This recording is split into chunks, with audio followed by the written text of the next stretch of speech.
doing? Good, are you? Crystal, thanks for bringing Truett. Good to see you, sir. Good to see you. Hey, we're not in Caldwell, Texas, the hometown of Mr. Truett here, but we are in Texas.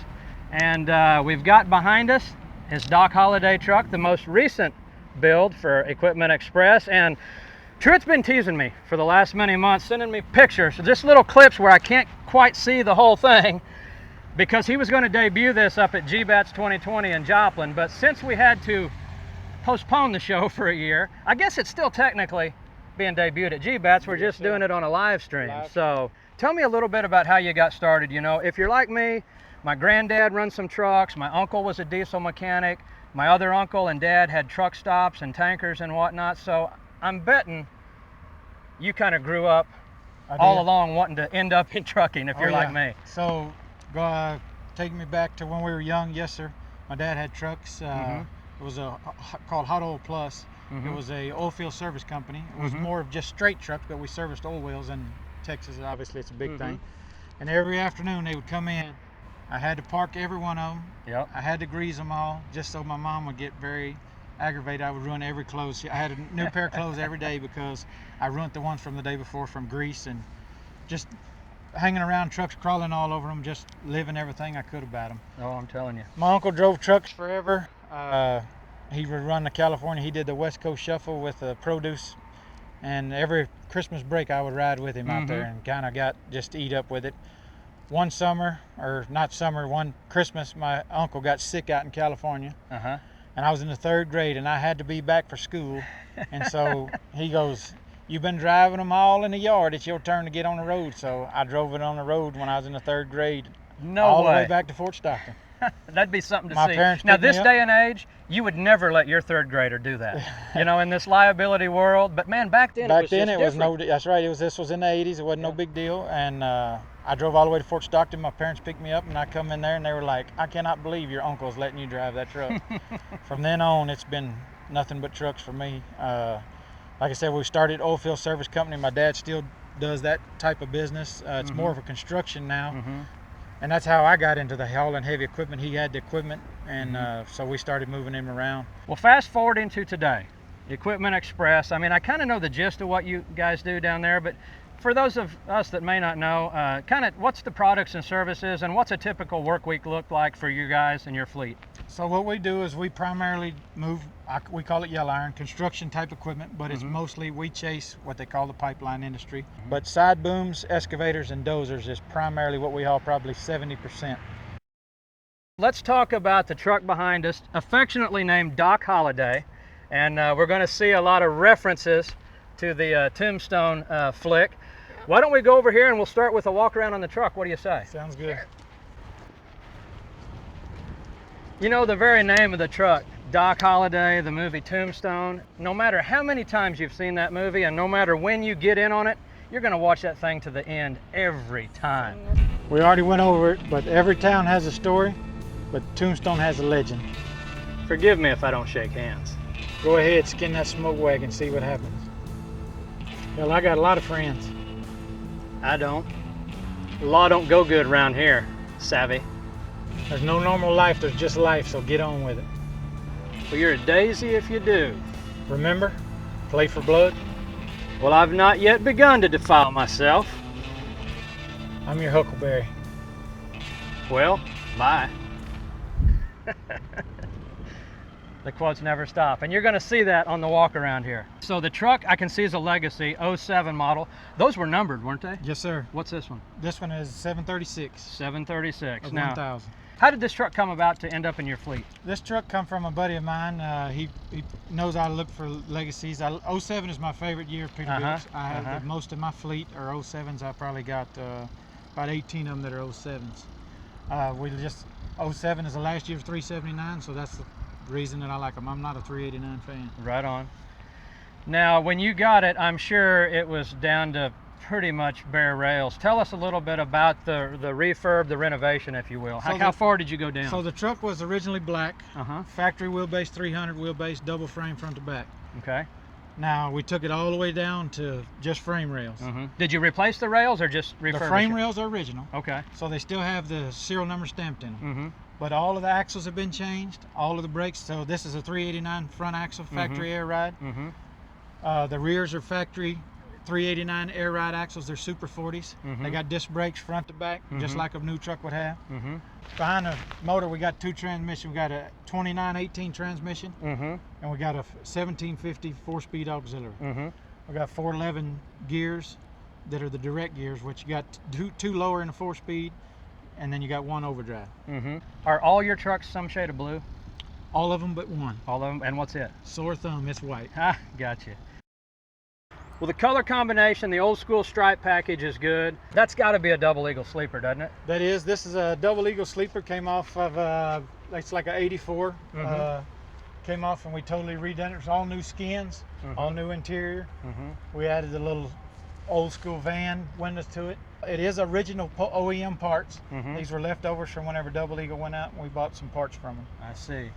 And then to complement that, you went with the small bow tie. Yes, sir. It just shouts 80s model Double Eagle, old school cool. I mean, it really come together nice. The painted air cleaners, painted tanks, nicely done. I like a lot of the old school, but I like all the new features, the new amenities. I like the air ride. I like the unibuilt in them. I like the bigger mirrors, but we do try to still keep a lot of the old school that was cool, like the paint stripe, the old school looking sleeper, just more square and boxy, but not too much 359. I don't want it to look like a 359 as a lot of people would. Right. That's not what we're going for, but some of just the features that we like from the old school, but with all the new amenities. That's the reason we went with disc brakes, but it's still got an old truck, new front end, new motor, new front axle underneath the 389 air ride. It's an 07 on title only. Really, you've replaced and updated all the running gear. Yes, sir. I dig the way you kept the theme going, 4 tank straps, 4 air tank straps. Yes, that worked out real nice. Tell me why the selection on the, I call them tanker lights, but instead of doing like watermelon cab light lenses or the rubber mounts, what made you go with we did these lights. It kind of goes with the theme of the truck. They're kind of a flat bill like Doc Holliday's hat. So they're a flat bill. If you look at the flanges on them, it's a flat bill, kind of looks like a top hat from the movie. Right on, right on. 8-inch pipes? We went with the old school turnouts. Most of the trucks that we run do have miter cuts, but just trying to change them up a little bit. Let's head on, check out the part of the truck that does the heavy lifting back here. A lot of custom sheet metal work down the deck plate. We like to enclose all of the deck plates to keep everything clean and simple. We don't like a lot of dirt. That way it is going to get dirty, but you do not see it. It just kind of keeps a good, sleek, clean type look. WTI fenders? WTI fenders with the small lip. It's on low air leaf suspension with Super 40 rears, which Super 40 is entitled 46 axles and gears, but the suspension is only rated for 40, so they call it Super 40s. One thing about these fenders, we call them single humps or full radius. They look so good when they're on, but now you talk about some time. It takes some time to lay those out like you did and get the brackets right to where everything is nice, level, and symmetrical. Some people don't realize how tough it is to do a good job putting those things on, and you guys did it. It's probably close to 40 hours of labor by the time you start to the time you finish, mocking everything up, putting them together, mount them to make sure they're good, get them all the same height. If you notice, they're all the same height at the bottom, they're all the same height at the top. Yep. And to do that, it takes time. You see more trucks with them not mounted just right than you do right, I can assure you. Yeah, they're aligned, I guess you'd call it vertically and horizontally. They're perfect. Yep. I'm seeing attention to detail. You guys finished all your welds, ground them down, body worked them, custom T-bar on the back that's actually molded into the frame. This here is for our trailers. This is what they call the stiff arm that holds the trailer up. When you detach the neck that holds it up, we put the neoprene pad here to keep from scratching the back of it. But this plate is actually 3/4 inch plate that is molded into that and fabricated into that. And we went with same with all of the lug nut covers, top hats to kind of go with the theme. We got some sayings on the back. We got a little hat painted in the back here for Doc. It's just a little emblem of it. Say when. Say when. My hypocrisy only goes so far. Just a few things to follow up with Doc. Most of our trailers have a lot of people refer to them as the California hookups, but it just keeps everything off the top. Instead of scratching your deck plate, it all It kind of just hangs here in the back where it's out of the way. That's not aluminum, is it? No, sir. That's steel. That's 3/4 inch plate. We don't work with a lot of steel up there in Missouri for T-bumpers. That is a push block if you need it to be. I see. Yeah, there may be a dozer blade against it someday. That's right. Hopefully it's not in the near future. Hopefully No, that's 10 years down the road. There you go. Yeah. The pleated back wall on the Double Eagle was an old signature mark that always added a real nice finished look. I like that. We added the back window. Most of them didn't come with it, but my guys prefer back window, and every truck I have in the fleet has one, so we couldn't go without the back window, and it just... What about the boomerang antenna? Did you find an old school truck stop that had that like way in the back on the top shelf? No, that come from in the same place I call them van windows in the side come from. Found them in a square body 70 model van junkyard. Those were pretty big back in the day. Yeah, that kind of gives it. That was one of my first pieces I bought to put on there. Well, you've kind of got me intrigued with that. You said it's a C17 cat. Yes, sir. Not a C15, not a C16, not a C18. You got to crack me with something different. A C17. Let's get this hood up and you can tell me more. Let's check it out. Yeah, it's pretty much stock under here. They really haven't done a lot yet. Man, this looks phenomenal. We got to get to the motor last. That's the most expensive part. C17. Tell me again slow, what makes this different? So his factory was a C15 A-cert. Okay. What makes it to a 17 liter just by is taking the pistons and liners from a C18 and modifying the rods that will attach to the C15 crank. And there's a little more to it, obviously, with the tune on the ECM, but that's the heart of it. So it's still the same crank as a C15, but you change the jugs and the pistons.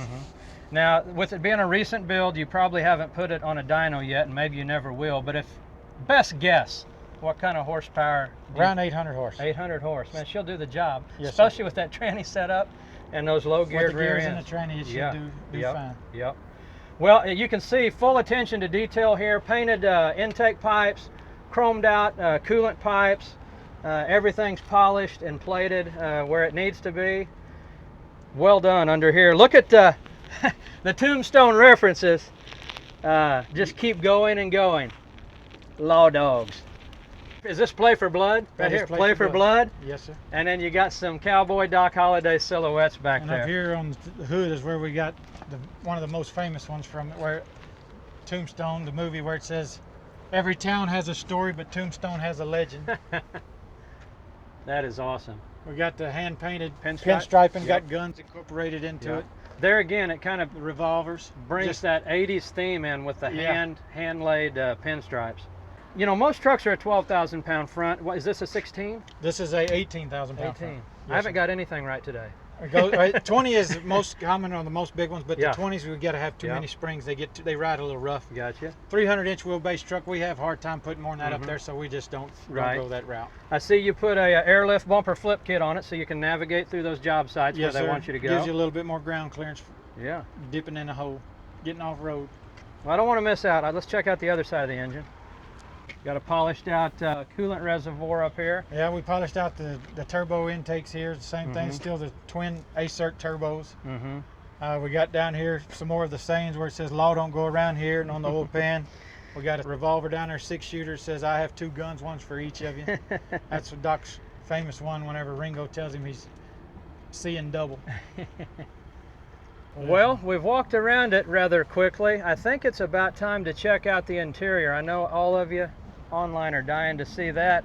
Crystal, how about you give us a tour of the inside? I'm sure you had a hand in the design. Crystal, I can't believe it was the first thing I noticed when I pulled up, and we haven't talked about it yet. The blue tint. Yes. Not smoke, but blue. Blue tint. Yep, you're absolutely right about that. I'm not quite sure if that's DOT friendly or not. But it's cool. It's cool. It's cool. Couldn't go better with the truck. Aluminum floor painted to match. As you can see, we're barefoot in here, so we're not scratching. We're being respectful, keeping it looking new. Painted dash, trimmed out with all the chrome. He talked about the 18-speed with the 4-speed auxiliary. Attention to detail. Doc Holliday. Doc Holliday, the name of the truck. We got wagon mule on the truck and trailer air valves there. Here's an 80s reference, the anti-glare lights. Yeah. You know, back in the day, everybody had a pair of these $4 lights that is supposed to keep the glare down. I don't know if they actually do that or not, but they are pretty cool. And then I don't know if you noticed or not, but we went ahead with the interior, so everything kind of ties together. We used the same top, the tanker top hat lights. Yeah. On the inside as we did the outside. Yep. The Peterbilt oval on the front, Equipment Express, we came through in the truck and all where it would say Peterbilt the oval, we tied the Equipment Express in. Stainless steel seat bases, went around with the chrome around the shifters. Man, this is finished out really nicely. Man, it's just clean. It's not overdone. The choice to go with a diamond tuck interior really worked well on this truck. I like the way that came together. You got the nice rockwood chrome plated handles here. Brought the two-tone blue inside from the outside, and I mean, it's all the way around. The button tuck works well back here too. Got a blue light in the back sleeper glass. Yeah, and then blue light also, the windows in the side of the bunk, those will illuminate in blue at night as well. Yeah. Even the new seats were recovered to match the new upholstery. Yeah, and there's some pretty comfortable seats. Authentic horn. That's not your 3-bell $90 made in China horn version, in case you're wondering. No, in fact, I think that this might have come from your sale you had not too long ago. Right. And I've seen you even have the authentic valve. Like, you don't have the chrome China valve. You got the real locomotive deal. Yep. I dig it. Yep. I dig it. Here we go. You know, the legacy, number 736, like Truett said, of 1,000. Yep. They only made these in 07, and they were kind of an anniversary edition. So they're a highly sought after, highly valued truck, the Legacy series in general. All right, cool stuff. Thanks, Crystal. Yes, sir. Thank you. All right, thanks for the tour of Doc Holliday, but tell me, back at the shop down there in Caldwell, should we be expecting any other cool projects coming out, say, over the next 6 months or a year? Well, I'd like it to be 6 months, but it's more probably like a year. We do got one you asked earlier about, of all the trucks, they were all blue. We got a teaser coming up that's not blue. And ironically, we named it Troublemaker.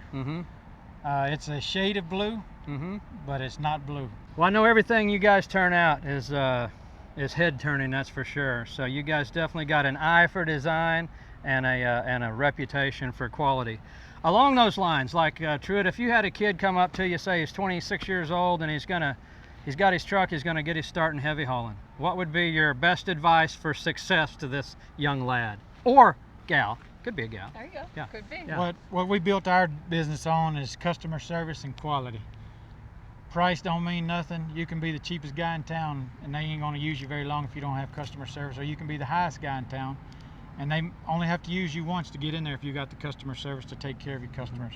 So I'd say utmost, that's the #1 goal, is customer service, and do what you say you're going to do.